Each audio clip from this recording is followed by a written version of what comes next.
2004 में मैं computer engineer था और जब मैं मसीह में आया मैंने भी चेक किया था।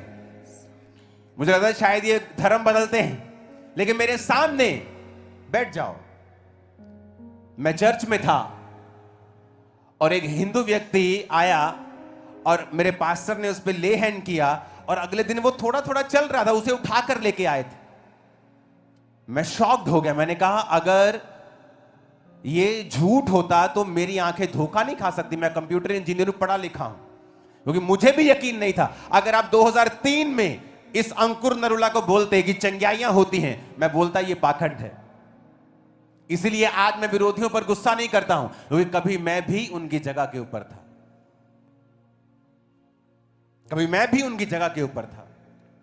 अगर वो लोग मुझे मार देते मसीह को गाली निकालने के कारण, तो आज मैं लाखों को प्रचार नहीं कर रहा होता। अगर यीशु मसीह ने धर्म बनाना होता तो हम बोलते। कानून इजाजत देता है धर्म परिवर्तन की, लेकिन जीसस धर्म परिवर्तन करने नहीं आए हैं, यह भी सच्चाई है। नहीं तो जब मैं चर्च में गया होता वो मुझे बोलते कि अपने कपड़े, अपना नाम, सब कुछ बदलो अगर जीसस की चंगाई चाहते हो तो। उन्होंने पवित्र वचन मुझे दिया और कहा कि बेटा, जिस दिन बाइबल में ईसाई धर्म नाम का शब्द मिलेगा, तुम बाइबल पढ़नी बंद कर देना। आप यीशु मसीह को छोटा करना चाहते हैं धर्मों में बांटकर। वो धर्मों में बंटने वाला परमेश्वर नहीं, उसने पूरी जगत की उत्पत्ति की है, यूनिवर्स की उत्पत्ति की है। अपने पड़ोसी को बोलो, जीसस क्राइस्ट धर्म बदलने नहीं, वो जीवन बदलने के लिए आए हैं। आमीन। वो आए और कांटों का ताज पहना कि तुम्हारा डिप्रेशन खत्म हो सके, हाथों पैरों पर कील ठुकवाए कि तुम्हारे पापों के कामों को, अपने तुम्हारे श्रापों को, तुमने जो गलत कार्य किए उसने उसे क्रूस पर खत्म किया। तुम्हारे पांव जो पाप करने की ओर दौड़ते हैं, उसने अपने पांव को कीलों से ठुकवाकर क्रूस पर रखा ताकि तुम्हें उस पाप भरी जिंदगी से आजाद कर सके। सारा लहू उसका बहा दिया गया, जवानी का गाढ़ा, कि तुम्हारे पापों से तुम्हें छुटकारा मिल सके। और इंसान जाति नहीं समझती कि उसके दुख होने का, उसके दुखी होने का, दुखों का कारण सिर्फ पाप है। और जीसस क्राइस्ट ने कहा, जो क्रूस पर लटकाया जाता है वो श्रापित है। और वचन कहता है कि यीशु मसीह के ऊपर एक भी गुनाह को वो साबित नहीं कर सके।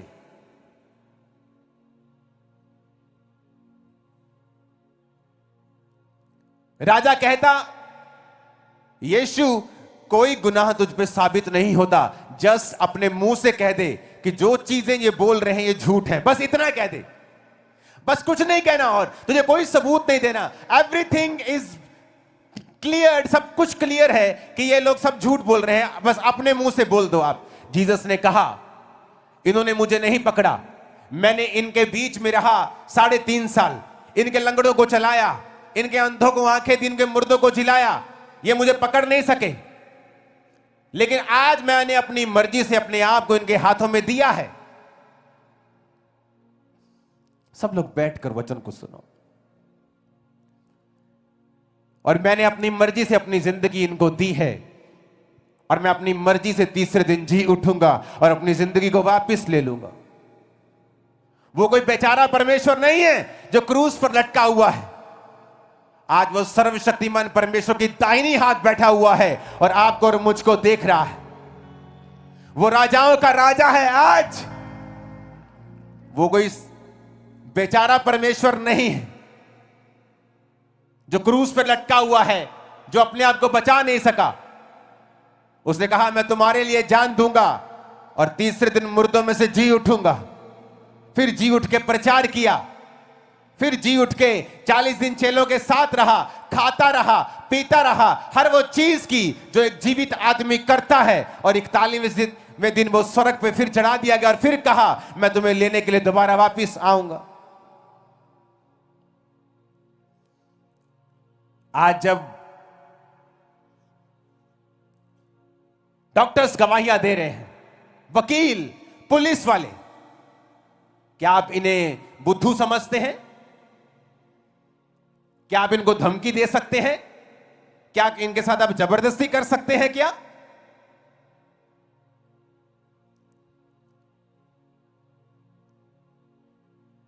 क्योंकि जीसस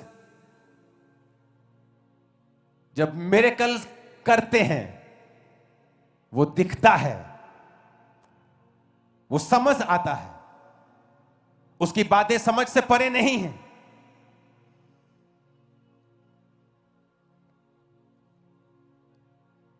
आज अपनी चर्च में आके अच्छा लग रहा है मेरे को। मैंने कभी नहीं सोचा था कि मॉर्निंग मीटिंग में इतने लोग होंगे कि ओवरफ्लोस पे ओवरफ्लो लगाने पड़ेंगे, सड़कें भर जाएंगे, मुझे मालूम नहीं था। जीसस यहां मौजूद है आपको छूने के लिए। आज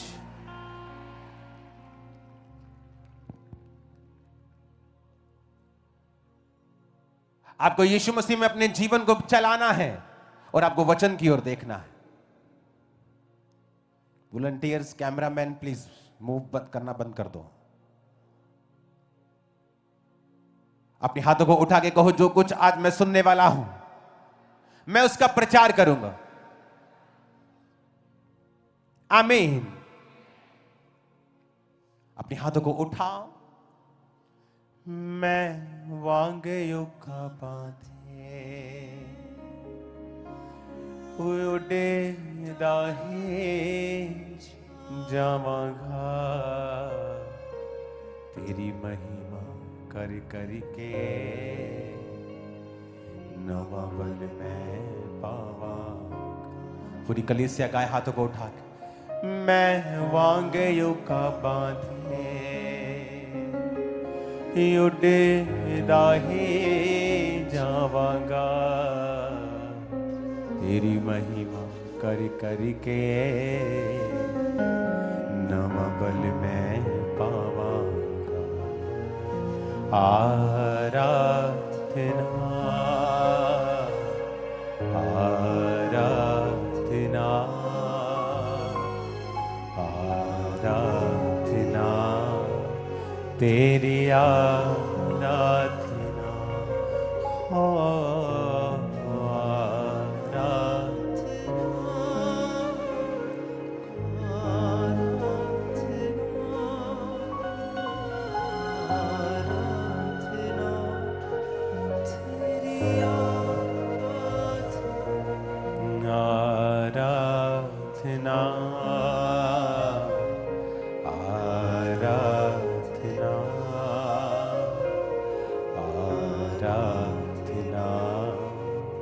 तेरी आराधना आराधना आराधना आराधना, तेरी आराधना। अपने हाथों को उठाओ। मेरा परमेश्वर आज वचनों से आपके कैरेक्टर्स को अपने जैसा करे और आपकी लाइफ्स की फाइट्स को फिनिश करे इन जीसस नेम। जीसस ने कहा, तुम लोगों के जैसे नहीं बनो। अगर मुझे भी विरोध का बदला विरोध मिला होता, मैं कभी प्रचारक ना बन पाता। क्योंकि परमेश्वर का प्रचार करने के बाद मैं मेंटली अपसेट हो गया था और मुझे नहीं मालूम था कि मैं मेंटली अपसेट क्यों हूं।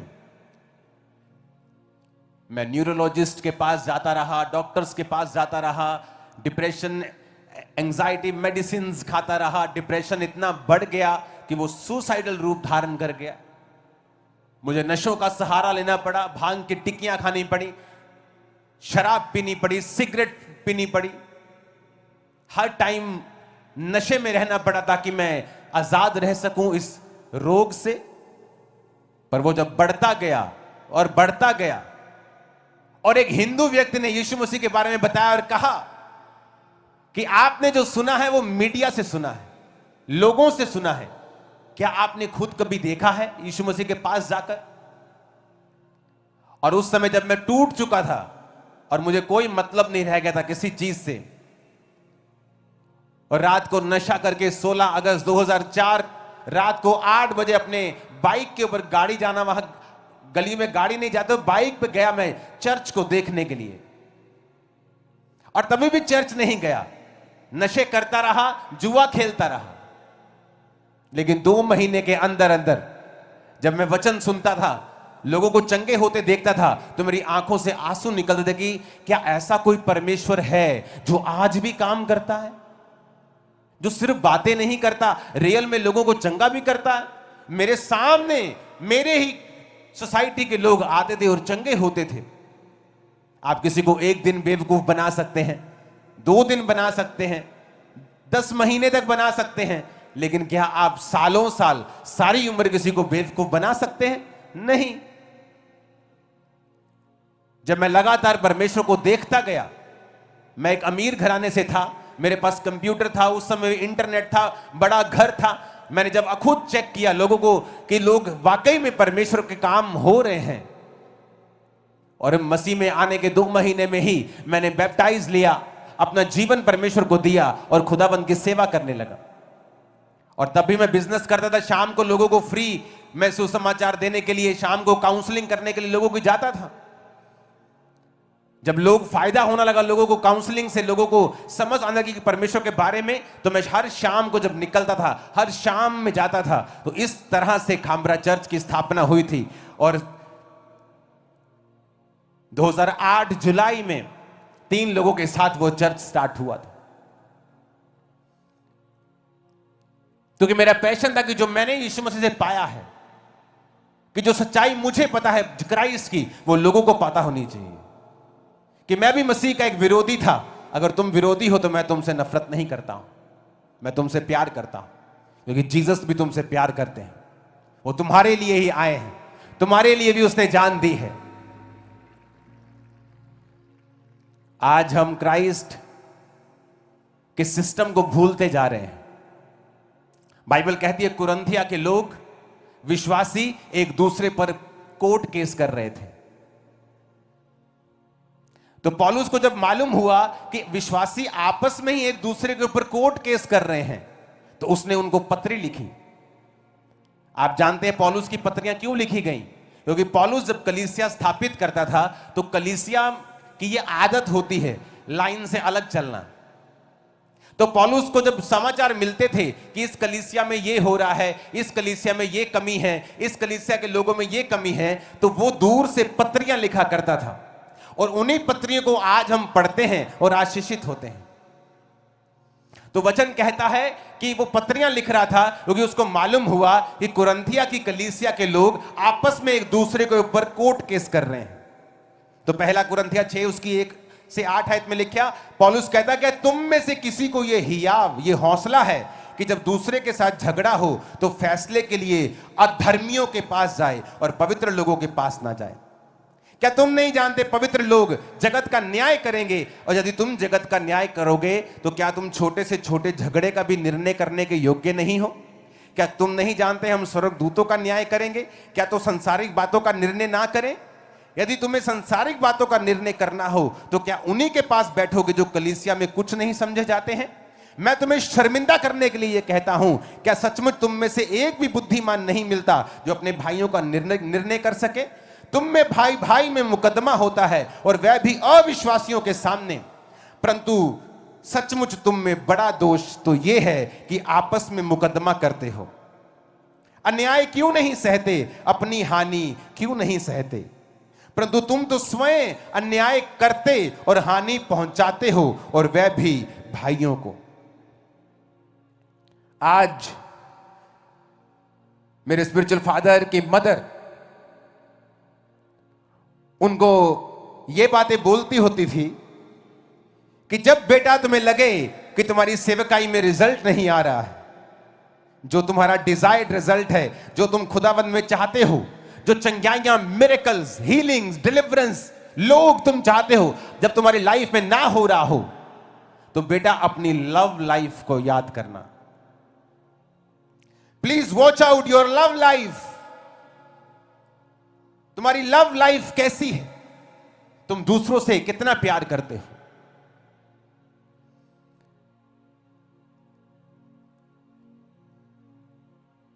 क्या तुम प्यार में चलते हो? अपने आप को चेक करना।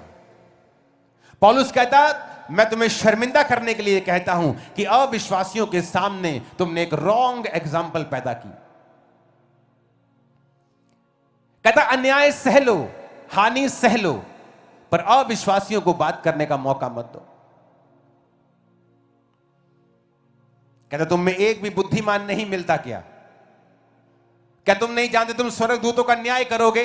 क्या तुम नहीं जानते कि तुम दूसरों का न्याय करोगे जब स्वर्ग में जाओगे? तो क्या तुम धरती पर तुम इन संसारिक झगड़ों का न्याय करने के योग्य नहीं हो? रोमियो 12 उसके 17 से 19 में लिखा है, बुराई के बदले किसी से बुराई ना करो, जो बातें लोगों के लिए निकट भली हैं उनकी चिंता किया करो। अपना बदला ना लो, परमेश्वर के क्रोध को अवसर दो, क्योंकि परमेश्वर कहता है बदला लेना मेरा काम है, मैं ही बदला लूंगा। पहला पत्रस 2 उसकी 19 से 23 में लिखा है, यदि कोई परमेश्वर का विचार करके अन्याय से दुख उठाता हुआ कलेश सहता है तो यह सुहावना है। तुमने अगर अपराध करके मुक्के खाए तो धीरज धरा, तो इसमें क्या बड़ाई है?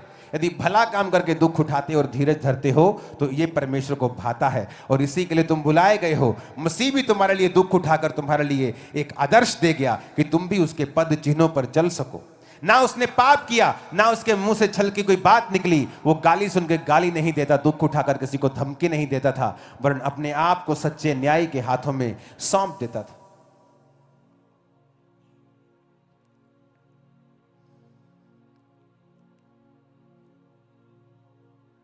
परमेश्वर के दास पौलुस ने कहा, आज हम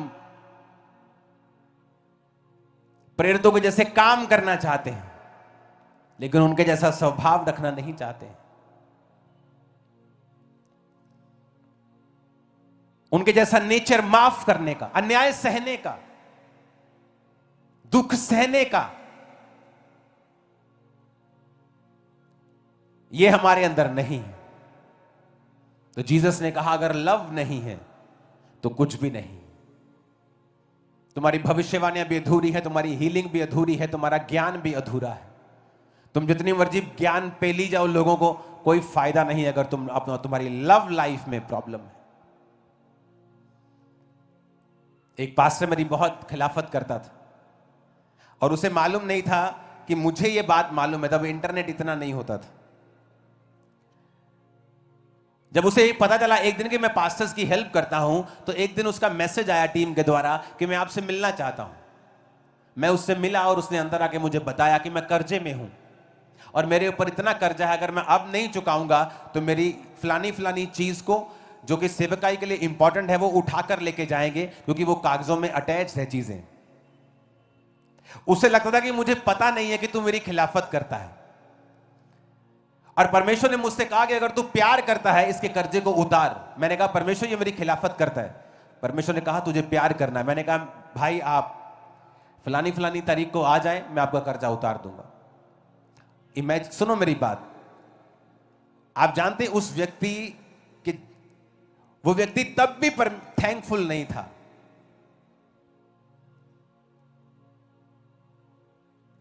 लेकिन उसका कर्जा मैंने उतारा।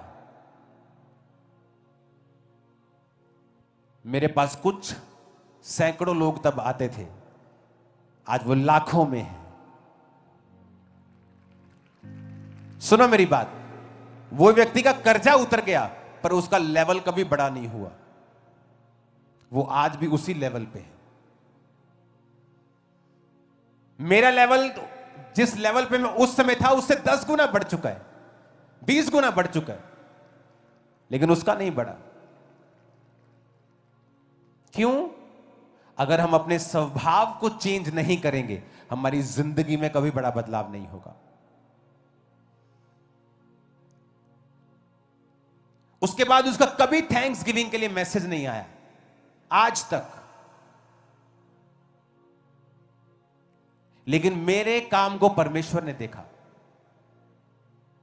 हमारा बदला परमेश्वर लेगा, हमें ऊंचा परमेश्वर करेगा, हमें सुरक्षित कोई टीम नहीं करेगी, परमेश्वर करेगा। कितने मेरी बात को समझ रहे हैं? जब हम सब कुछ खुदा के हाथों में सौंप देते हैं, then automatically Jesus has to enter. उसे हमारी लाइफ में एंटर करना होगा, क्योंकि हमने जीसस क्राइस्ट को प्रथम स्थान दिया है अपनी लाइफ में। और जब जीसस आपकी लाइफ में प्रथम होंगे तो वो आपको रेस्ट देंगे और खुद काम करेंगे। उसके बाद चर्च की तरक्की हुई, मेरी पर्सनल लाइफ की तरक्की हुई, मिरेकल्स बढ़े, हीलिंग्स बढ़ी, ब्रांचेस बढ़ी।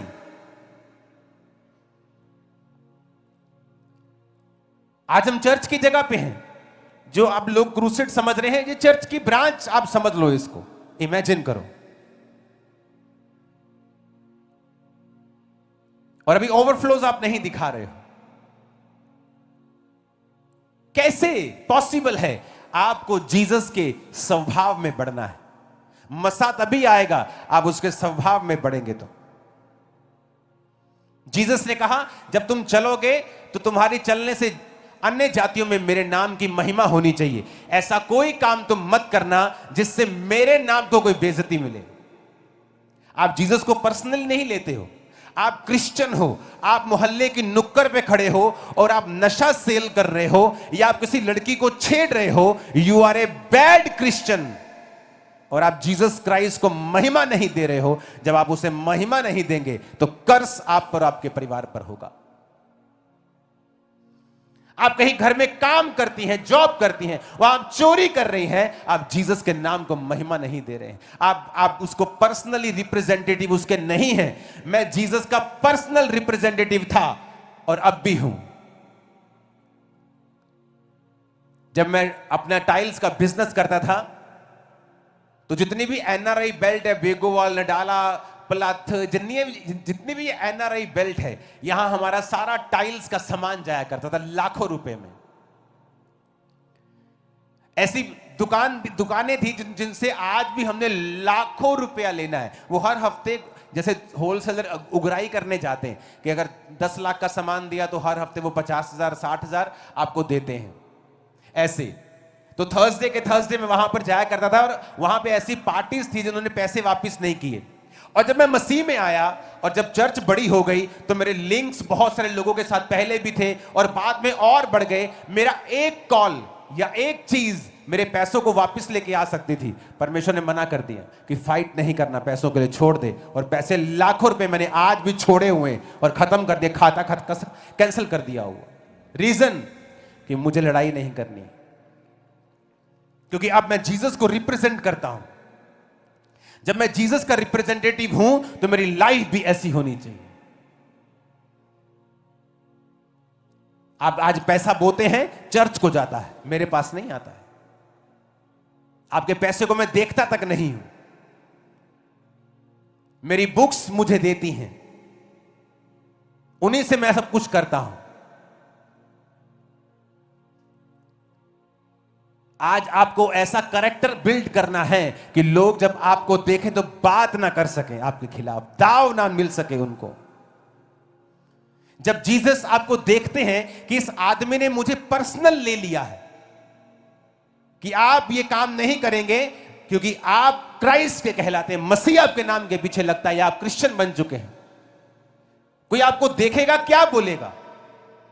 आपका पड़ोसी अगर जानता है कि आप क्रिश्चियन फैमिली हैं और आप बिजली की कुंडी लगाकर चोरी कर रहे हैं, आपने अपनी गवाही को खराब कर लिया है।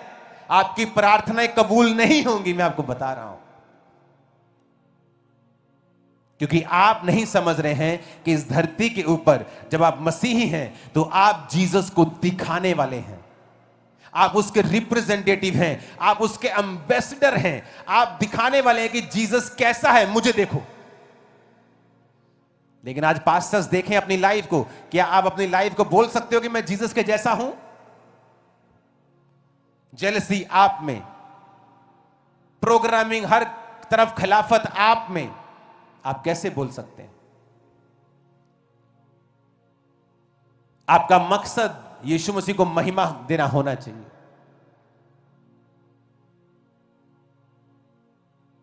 आप जीसस क्राइस्ट के रिप्रेजेंटेटिव हैं, उसके एम्बेसडर हैं।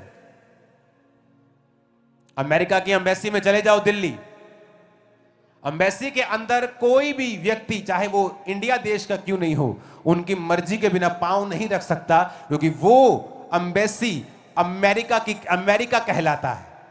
अगर कोई उस पे अटैक करता है तो उसने इंडिया पे किसी चीज पे अटैक नहीं किया, उसने अमेरिका पे अटैक किया है। अगर इंडियन एम्बेसी कहीं अमेरिका में है तो वो अमेरिका नहीं है, वो एम्बेसी जहां है वो इंडिया है। जब उस पे अटैक होगा तो आपने इंडिया पे अटैक किया है। जब आप यहां पे हैं, आप जीसस क्राइस्ट के एम्बेसडर हैं। अगर कोई आप पे अटैक कर रहा है, वो आप पे नहीं कर रहा है, वो स्वर्ग पे अटैक कर रहा है, और स्वर्ग को संभालना आता है आपको, वो संभाल लेगा। और यीशु को आता है संभालना। विरोधियों को नथ कैसे डालनी उसको आता है, आपको काम करने की जरूरत नहीं है। कई बार आप जब दुनियावी तौर से देखते हैं आप दुखी हो जाते हैं, लेकिन जब आत्मा आपके अंदर से आपको सिखाता है आप फ्री हो जाते हैं। आप जीसस क्राइस्ट के एम्बेसडर हैं, हायर पोजीशन के ऊपर हैं। चलो ऐसे कि आप एम्बेसडर हैं, बोलो ऐसे कि आप जीसस के रिप्रेजेंटेटिव हैं। जैसा आज आप करना शुरू करेंगे वैसे ही कल आप बन जाएंगे, सेम एग्जैक्टली आप वैसे ही होंगे, वैसे ही होंगे आप। वो बरकतें, वो लाइफ की ब्लेसिंग आपकी लाइफ के ऊपर होंगी, क्योंकि अगर जीसस ने आपको अपना रिप्रेजेंटेटिव बनाया है तो ऐसा नहीं हो सकता कि आप अमेरिकन एम्बेसी में काम कर रहे हो और आपके पास गाड़ी ना हो जाने के लिए, आपको सुरक्षा ना मिले, ऐसा नहीं हो सकता। फिर वो आपको सुरक्षा भी देगा, वो आपकी जरूरतें भी पूरी करेगा, वो आपको शर्मिंदा भी होने से बचाएगा, और वो आपको ऊंचा भी करेगा उन्हीं वैरियों के सामने जो आपको नीचा करने की कोशिश कर रहे हैं। आप और 100 गुना ऊंचे होने जा रहे हैं, मुझ समेत। आमीन खड़कने वाला चाहिए। Hallelujah, hallelujah. हमारा काम जीसस क्राइस्ट के प्रेम को फैलाना है। अगर प्रेम नहीं फैला पाए हम तो ज्ञान पेलना अधूरा है। परमेश्वर ने कहा चंगाइयां अधूरी हैं, सब कुछ अधूरा है। कहता फिर तुम कंसेप्ट को समझ ही नहीं पाए कि यीशु मसीह क्या करने के लिए आए। चर्च को किसी भी तरह के नफरत से बचना चाहिए, पॉलिटिक्स से बचना चाहिए। चर्च का काम पॉलिटिक्स करना नहीं है।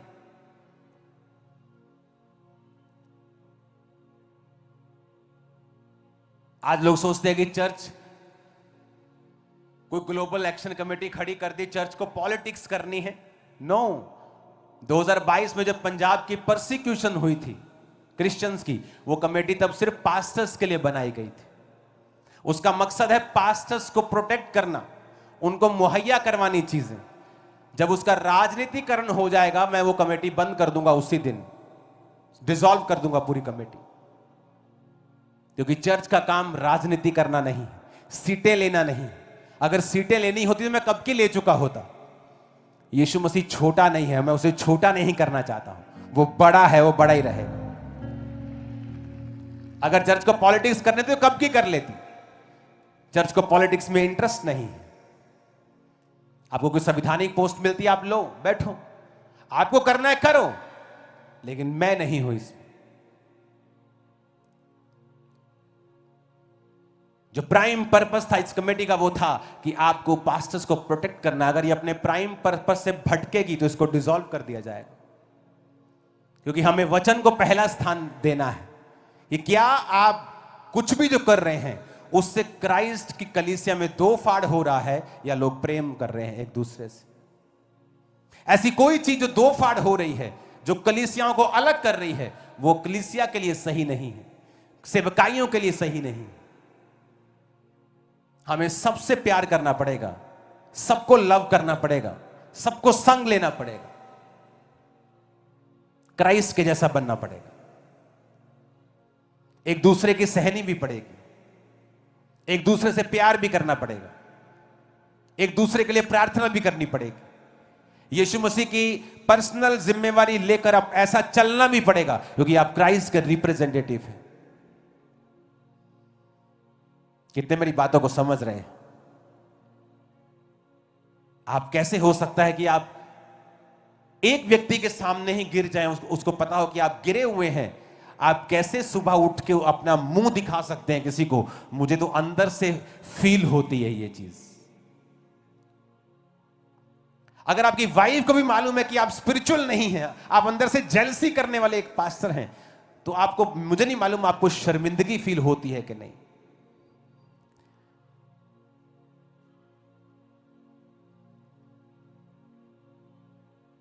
आपको क्राइस्ट के जैसा बनना है, रिजल्ट भी क्राइस्ट के जैसे ही होंगे।